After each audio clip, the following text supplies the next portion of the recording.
Hello, my beautiful souls. Welcome sa ating tarot reading sessions. Keep in mind, general reading po ito. Maring mag-resonate, maring hindi. Kunin nyo na lang po kung para sa inyo and leave the rest. Maring mag-shift the energies or magkabaliktad ang sitwasyon. Kaya kayo na pong bahala kung saan kayo nakalugar sa reading natin. So, let's see.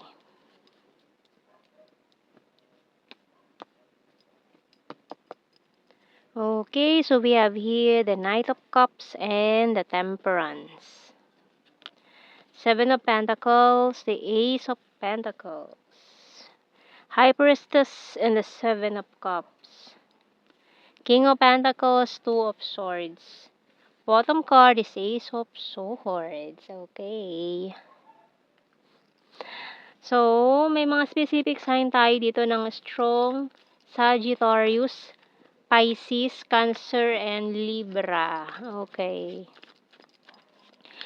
So, itong taong to, mukhang matagal tong hindi nagparamdam sa'yo, pero very soon, magme-message to, kakausapin ka, mag-i-initiate ng conversation with you. And mukhang ginawa ka rin niyang option before. Kumbaga parang in-ignore ka niya dahil may pinili siyang iba or may sa tingin niya is merong mas higit na option before kaya parang in-ignore ka bigla nitong taong ito. Pero ngayon, this person magpaparamdam siya sa'yo, mangangamusta, ayan. So, we have here bell and compass, coins and knife, mountain card, and coffee. Ayan. So, mukhang i-invite ka niya sa coffee date or mag-meet up. Parang, let's meet, ganyan. Or, pwede ba tayo magkita, magkausap, ganyan. So, yun yung unang bungad na message niya sa'yo. Pero, syempre, unang message is, kumusta? Ayan. Anong balita sa'yo? Ganyan. So, we have here waterfalls, bottom card. So, yung emotion, very kumbaga, yung feelings itong taong to sa'yo is nag-overflow pero ayaw niyang ipakita sa'yo. Ayaw niyang malaman mo. Yan. So, tingnan natin anong message ng Archangel natin. So, may mga nasabi din siya sa'yo before na masakit. Very matalas ang dila nitong taong to. Very prangka, ganyan, straight to the point. Alam mo yung hindi siya nagsu-sugarcoat ng mga sasabihin niya, talagang tumbok kung tumbok, alam mo yun, talagang straight to the point siya magsalita. Parang wala siyang pakialam kung sasaktan ba yung feelings ng taong kinakausap niya, basta masabi niya yung gusto niyang sabihin.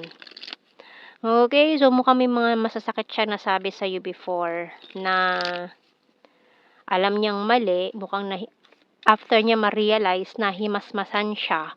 So, alam niyang mali na dapat hindi niya sinabi yon. So, we have here All is Well by Archangel Jeremiel.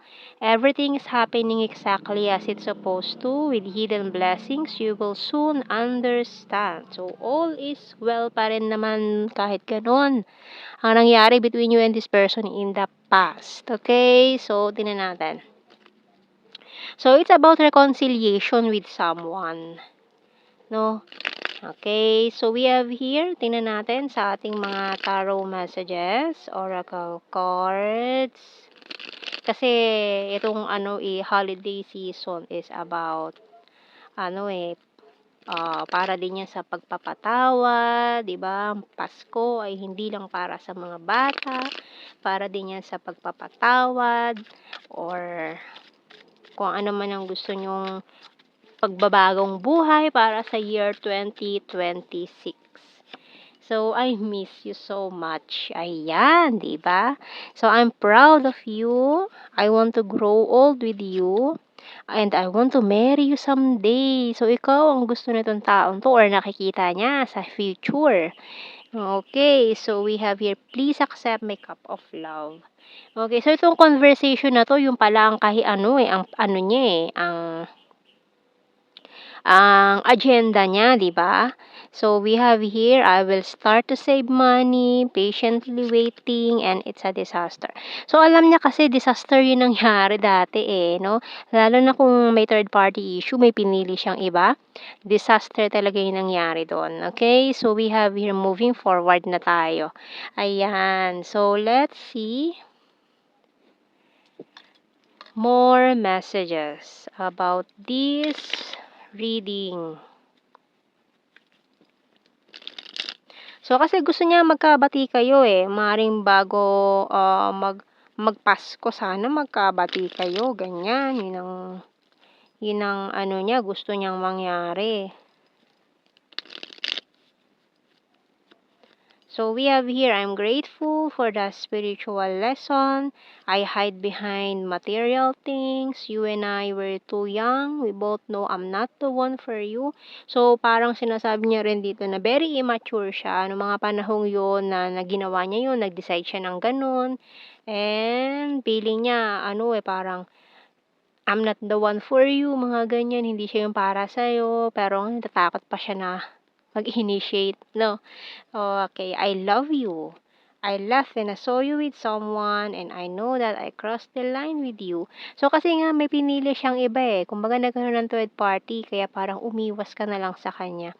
I knew exactly what I was doing. Okay, parang ayaw din niya na minamanduhan siya sa dapat niyang gawin. Ayaw niya na pinagsasabihan siya ng ito yung dapat mong gawin, 'di ba? So, ngayon nagsisisi siya na hindi siya nakinig sa payo ng iba, na pinanindigan niya yung desisyon niya, yung katigasan ng ulo niya, 'di ba?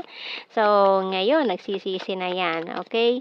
So, kuha tayo ng mga initials natin dito. Pwedeng initials ng pangalan nyo or anything na pwedeng mabuo connected sa inyo nitong person na to. Okay?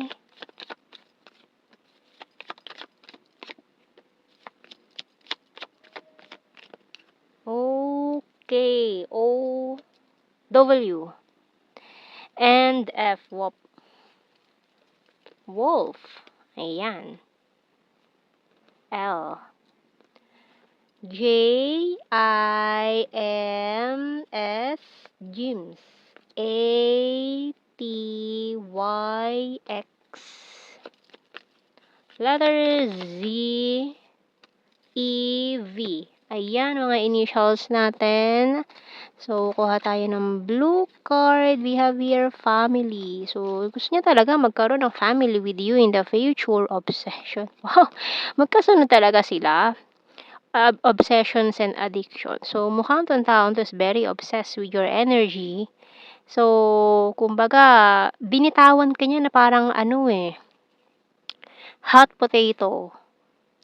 Kasi hindi niya kayang i-handle yung situation, yung pagiging hotness mo, hindi niya kayang i-handle yun. Mas madali sa kanyang bitawan ka at para pumili ng iba. Ayan.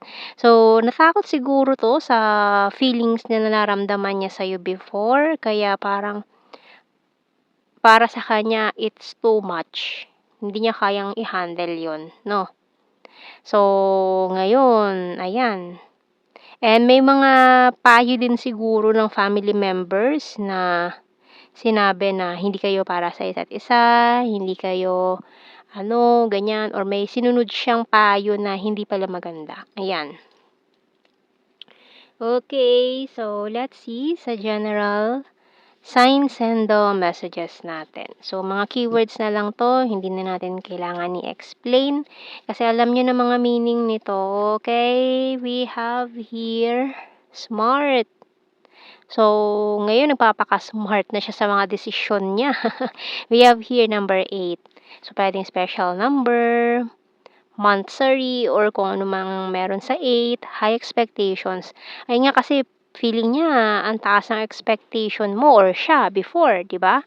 So, we have here sword is air sign, Gemini, Libra, Aquarius, flower farm, Cancer sign, logical, city, intelligent. So, kumbaga, parang ang tali-talino yung tao pero nagpaniwala siya sa mga maling desisyon sa buhay, di ba? We have here March. So, ngayon gagamitin niya na yung utak niya at puso niya. We have here animal lover. So, sabay na gagamitin. We have here Visayas. Sarcastic, number 2. 6 and cold city. May other country, talented, mirror card, funny, may mga long distance situation din, caring, cup is water sign, Cancer, Scorpio, Pisces, and number 3. So, yan ang ating reading, my beautiful souls. Thank you for watching. Take care and God bless. See you in our next reading, guys. Bye-bye.